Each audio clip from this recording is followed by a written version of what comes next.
할렐루야. 네, 요즘에 아주 보기 드문 귀한 찬양 오늘 들려주셔서 너무너무 감사합니다. 할렐루야. 네. 우리 믿음의 선조들이 그 어려움은 이루 말할 수 없었어요. 수많은 어려움들이 다가왔지만 부활신앙으로 이겨냈어요. 예.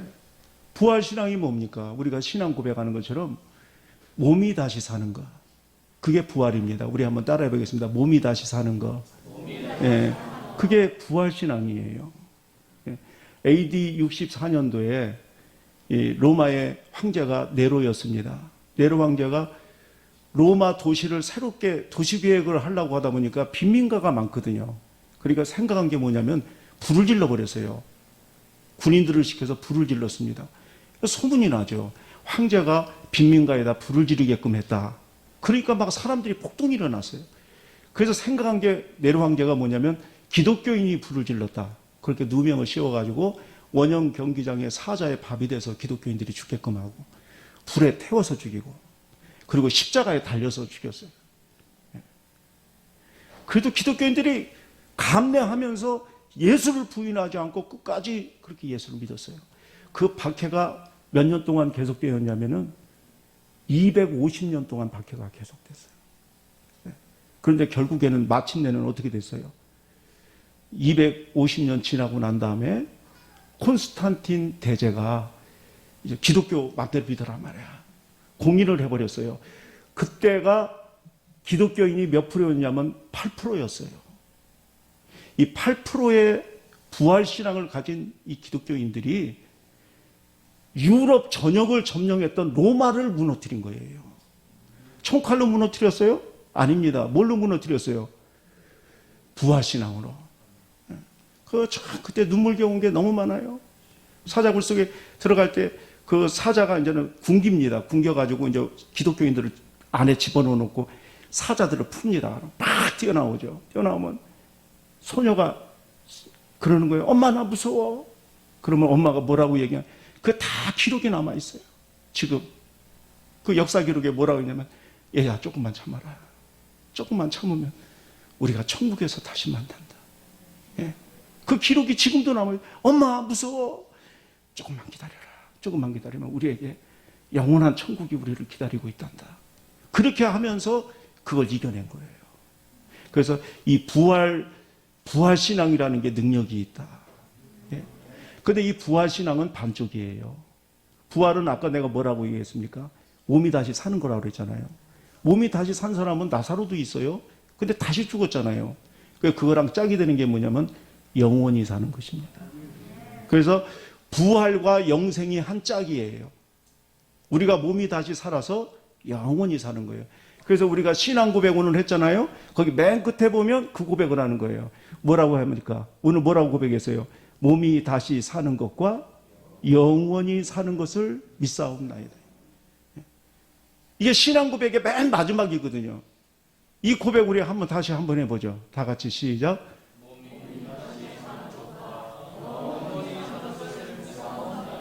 이거 잊어버리지 마세요. 여러분이 인생이 끝나는 날 해야 될 고백이 바로 이 고백이에요. 내가 지금 죽으려고 그래요. 막 숨이 넘어갑니다. 뭐라고 얘기하겠어요, 그때? 네? 여러분이 사망을 이길 수 있는 비결이 어디에 있어요? 우리 사망에 쏘는 것이 우리에게 가장 무서운 것인데 여러분이 뭘로 이기겠어요? 마지막 딱 죽을 때 꼭 잊지 마세요. 죽을 때 몸이 다시 사는 것과 영원히 사는 것을 믿사옵나이다. 깨끗하다. 이거 연습하세요, 맨날도. 할렐루야. 이게 생각이 안 나면 자녀들한테 그러는 거예요. 천국에서 다시 만나자.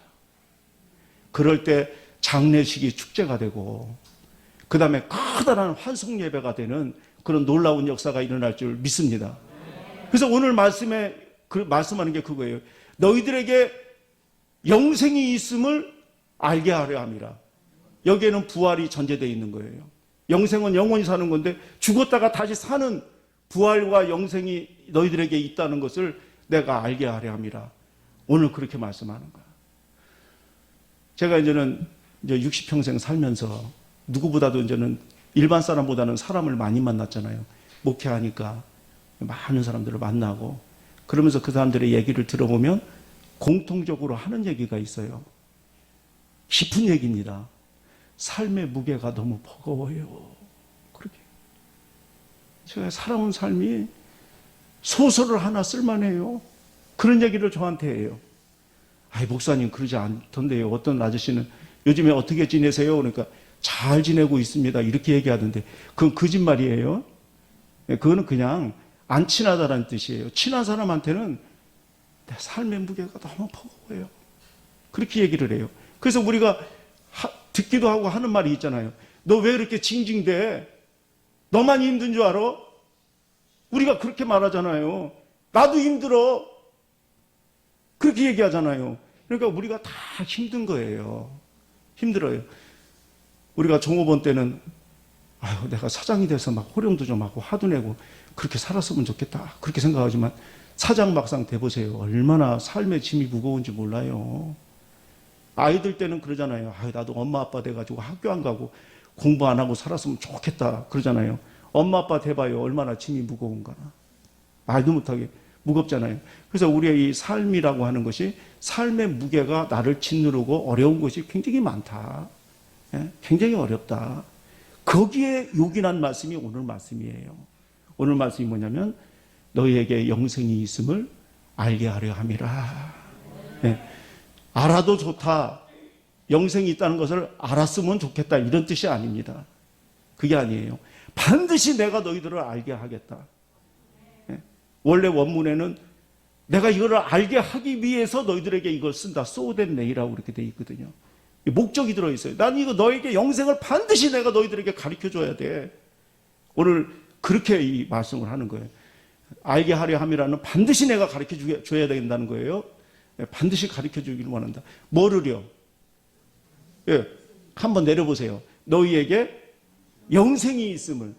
이 영생은 뭡니까? 영원히 사는 거잖아요. 예, 그 맞는 말이에요. 근데 여기에 깊은 뜻이 있어요. 원래 무슨 뜻이 있냐면 하나님이 가진 생명을 우리에게 주는 거예요.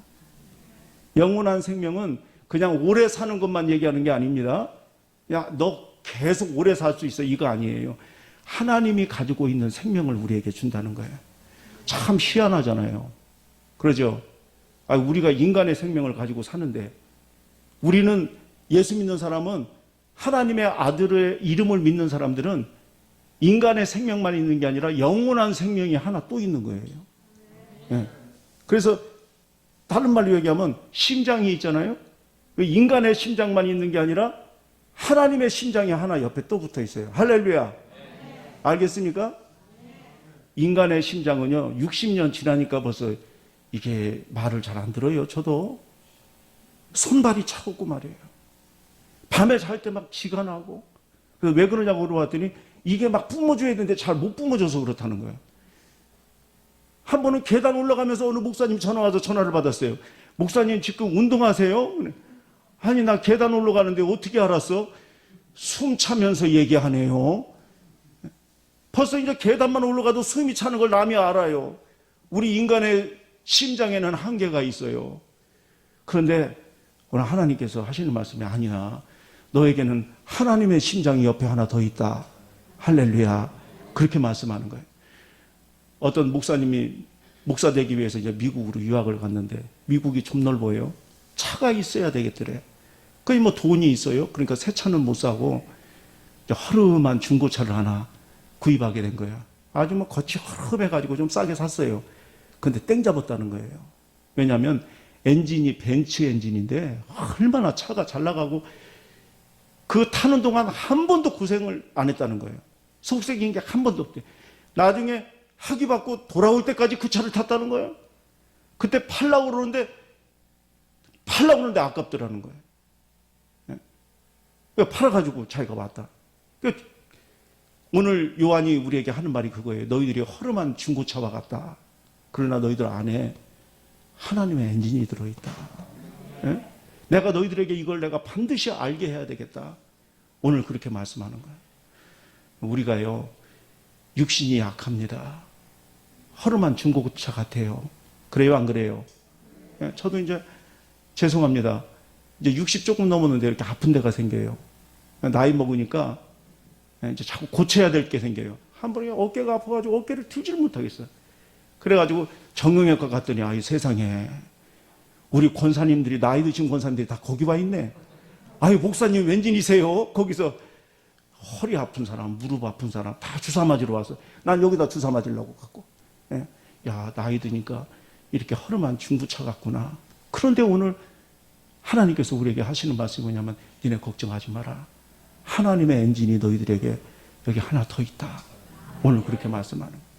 거기다가 또 오늘 금상첨화로 우리에게 또 말씀하시는 게 있어요. 한번 우리에게 주신 이 영생은 없어지거나 취소되지 않아요. 우리 한번 따라해 보겠습니다. 한 번 받은 영생은 없어지거나 취소되지 않는다. 그거 없어지거나 취소되는 거 아니에요. 내가 옛날에 몇십 년 전에 예수를 영접했어. 그리고 회개했어요. 그리고 내가 그때는 열심히 믿었어. 그런데 어떻게 살다 보니까 예수 믿는 걸 잊어버렸어요. 그래도 그 영생이 있어요, 없어요? 있어요. 있어가지고 이게 어느 순간에 한번 딱 치면 다시 쫙 불처럼 일어나요. 그 영생은 한 번 얻은 영생은 없어지지 않습니다.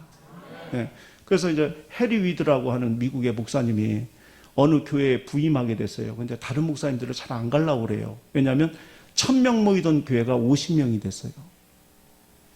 30명 모이던 데가 교회가 50명 되면은 부임하려고 그래요. 1000명 모이던 교회가 50명 됐다는 건 이거 볼장 다 본 거예요. 그러니까 동네에서 소문이 났어요. 저 교회는 안 돼. 또 어떤 사람은 또 그렇게 얘기하는 거예요. 그 교회는 사탄의 표가 붙었어. 그 교회는 안 돼. 근데 이 목사님이 부임해 갔어요. 내가 가서 한번 해보리라 말이야. 그리고 가서 복음에 대한 설교를 한 거야. 제가 좋아하는 말씀이 있어요. 디모데후서 감옥에 갇혀서 마지막 죽기 전에 유언처럼 쓴 건데 디모데후서 1장 11절에 요 설교를 한 거예요. 내가 이 복음을 위하여 선포자와 사도와 교사로 내가 세우심을 입었노라 말이야. 그러면서 10절 말씀은 더 주옥 같은 말씀이에요. 이로 말미암아는 이 복음으로 말미암아예요.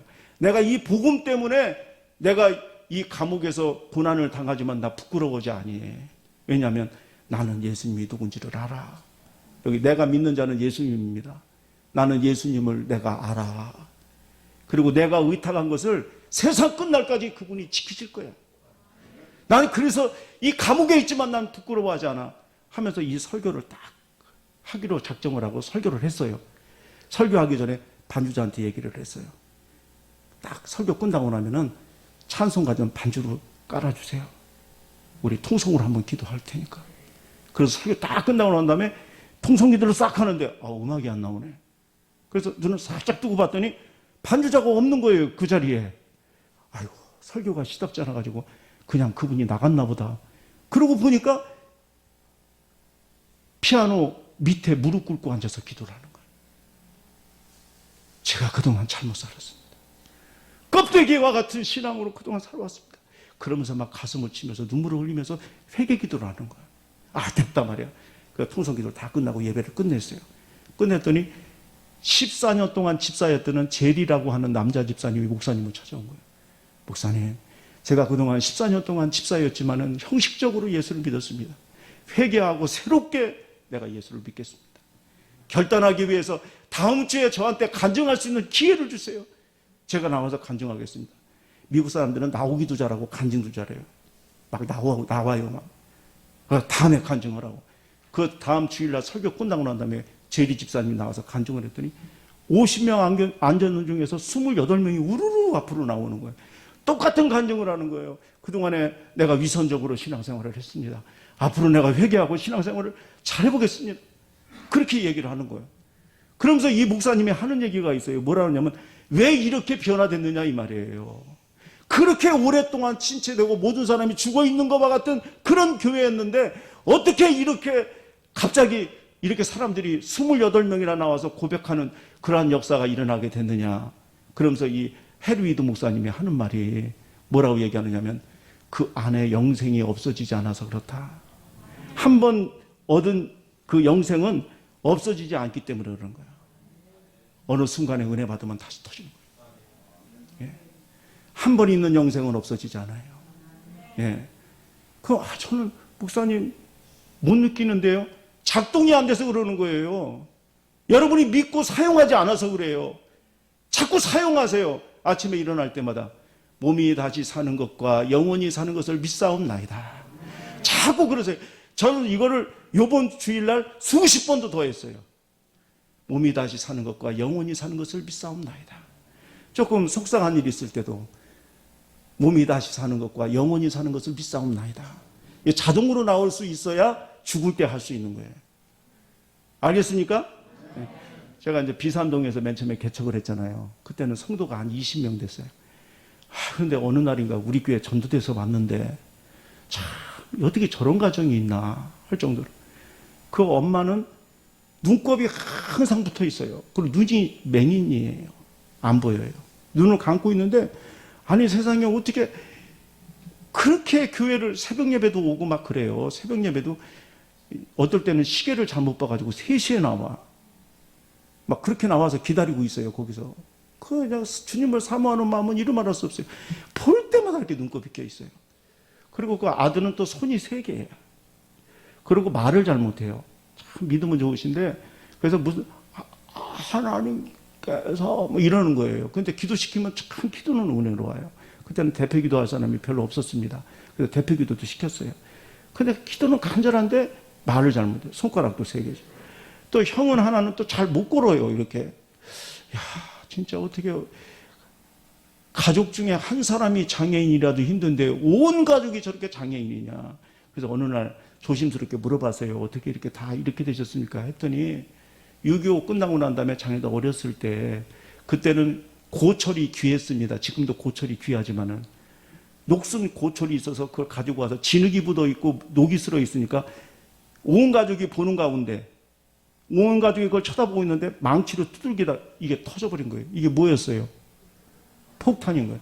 그래서 아버지가 그 자리에서 사명하고 두들기던 그 형이 거기서 죽고 그리고 나머지는 파편이 눈으로 들어간 사람은 맹인되고 손가락 모은 사람은 손가락 잘리고 여기에 맞은 사람은 이게 잘 못 걷고 막 이렇게 된 거예요. 온 가족이 장애인이에요.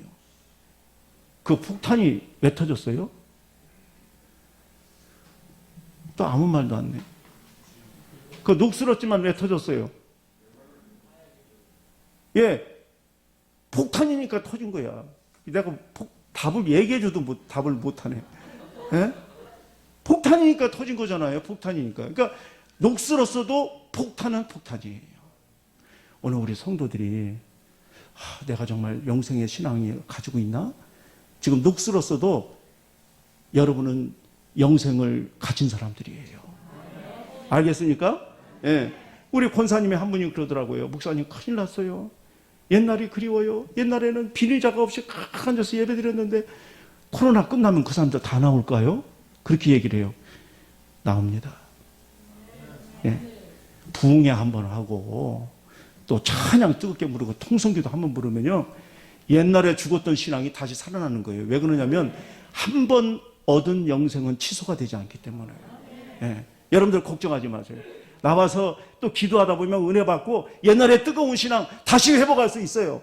왜 그래요? 우리에게는 이미 얻은 영생이 있기 때문에 그렇게 되는 거예요.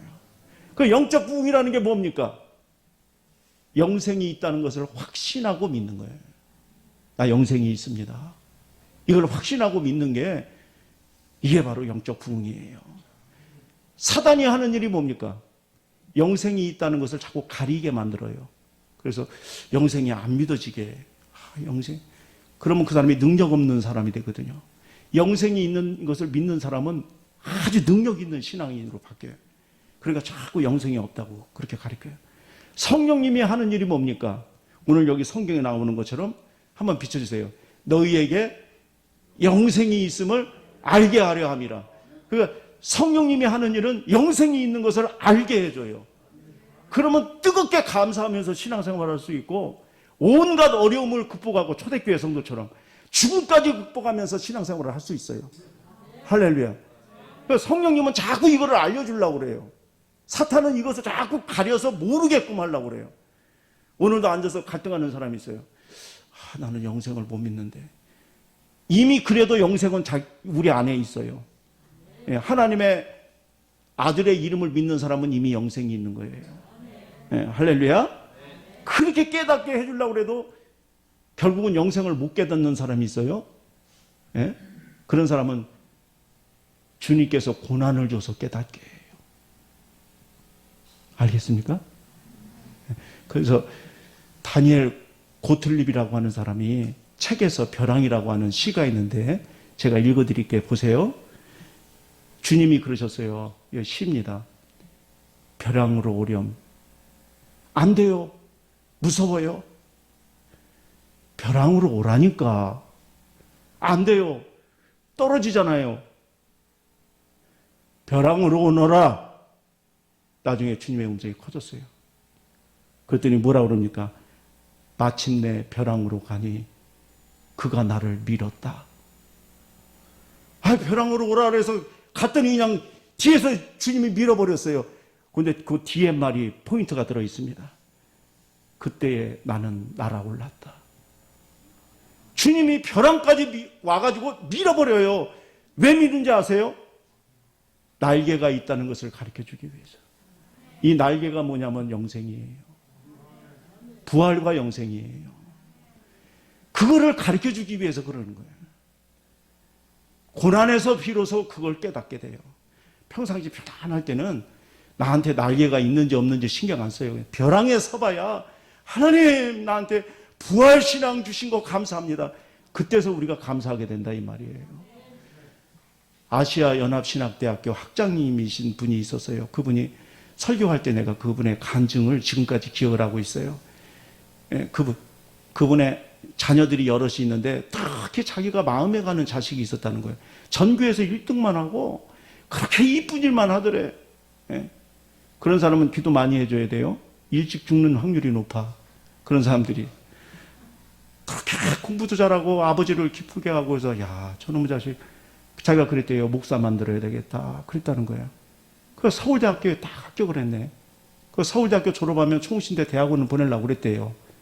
그렇게 했는데 4학년 때 얘가 그 등반을 한라산에 등반을 하다가 학교에서 서클이 있잖아요. 떨어져서 죽은 거예요. 떨어져서 죽었다니까 아내는 털푸덕이 주저앉더니 그냥 누워버리더래요. 나 못 가. 나 못 가. 당신이 갔다. 자기도 비행기 타고서 가는데 눈물이 앞을 가려가지고 이거 뭐 어떻게 내가 걔를 죽은 애를 어떻게 보나 말이야. 이걸 내가 어떻게 보나 말 장례를 못 치를 것 같더래요. 그래가지고 그냥 우리는 어려운 일이 있을 때마다 기도하잖아요. 기도하는데 갑자기 바다에서 부활이라고 하는 황금색으로 된 글자가 활활 타오르면서 위로 올라가더라는 거예요. 그때 깨달아.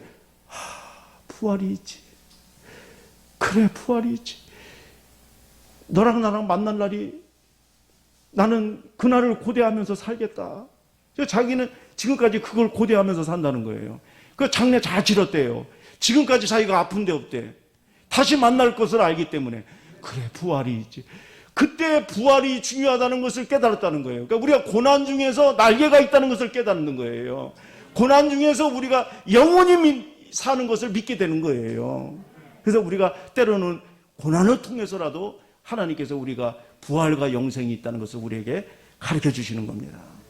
그래서 오늘 말씀 한 절이만 여러분 꼭 기억하세요. 오늘 말씀에 내가 하나님의 아들을 믿는, 우리 한번 다 같이 읽어보죠. 다 같이 시작. 내가 하나님의 아들의 이름을 믿는 너희에게 이것을 쓰는 것은 너희로 하여금 너희에게 영생이 있음을 반드시 너희들이 이걸 알아야 된다.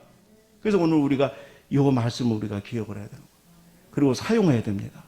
갑자기 막 속상한 일이 생겼어요. 우리 생기잖아요. 속상한 일이 생기면 아이고 정말 힘들어 죽겠네 이렇게 하지 말고 뭐라 그래야 돼요? 몸이 다시 사는 것과 영원히 사는 것을 믿사옵나이다. 또 우리에게 사형 선고가 내릴 때도 있잖아요. 그럴 때 아이고 의사 선생님 살려주세요 이 말 하기 전에 이러면 비굴해져요. 그러기 전에 뭐라 그래야 돼요? 몸이 다시 사는 것과 영원히 사는 것을 믿사옵나이다. 예? 공자의 일화 중에 그 말이 있어요. 자기 조카가 공멸이라는 조카가 있었어요. 조카한테 얘기했어요. 너 그 자리, 공직이죠. 그 자리에 있으면서 일하면서 너 얻은 것은 무엇이고 잃은 것은 무엇이냐. 그랬더니 갑자기 얼굴이 딱 굳어지더라는 거예요. 조카가. 얻은 것은 하나도 없고 잃은 것만 있습니다. 그게 뭐냐? 그랬더니 첫째는 시간이 없어서 책 읽는 시간을 잃어버렸고, 두 번째는 봉급이 적어서 부모님을 봉양할 수 있는 것을 잃어버렸고, 시간이 바빠서 돌아다니다 보니까 친구를 다 잃어버렸습니다. 똑같은 직에 똑같은 일을 하는 자천이라고 하는 제자가 또 있었대요. 그 제자한테 물어봤어요. 너 그 일을 하면서 얻은 것은 무엇이고 잃은 것은 무엇이냐? 그랬더니 얼굴이 환히 밝아지면서 이 사람이 하는 말이, 시간이 없어서 책은 읽지 못하지만 그동안 읽은 책을 실천하면서 진정으로 깨닫게 됐습니다. 봉급이 적어서 근면하게 사는 것을 제가 배웠습니다. 그러더라는 거예요. 새로운 공부를 하면서 새로운 친구를 또 내가 사귀게 됐습니다. 똑같은 직분에 똑같은 일을 하면서 사는 방법이 전혀 달라요. 오늘 우리 기독교인들도 다 영생을 받았어요. 똑같은 걸 받았습니다. 그런데 사는 방법이 달라요. 예? 자꾸 사용하세요. 우리 영원히 사는 것을 믿습니다. 다시 사는 것. 그래서 제가 오늘 제목에 뭐라 그랬어요? 다시 그리고 영원히. 이거 잊지 마요. 다시 그리고 영원히. 그래서 속상한 일이 있을 때마다, 어려운 일이 있을 때마다 다시 산다. 그리고 영원히 산다. 이것을 여러분이 꼭 기억하시길 바랍니다. 우리 주님께서 우리 전번에 고난주간에 저는 새벽 기도를 통해서 부흥회 하는 것보다 더 큰 은혜를 받았어요.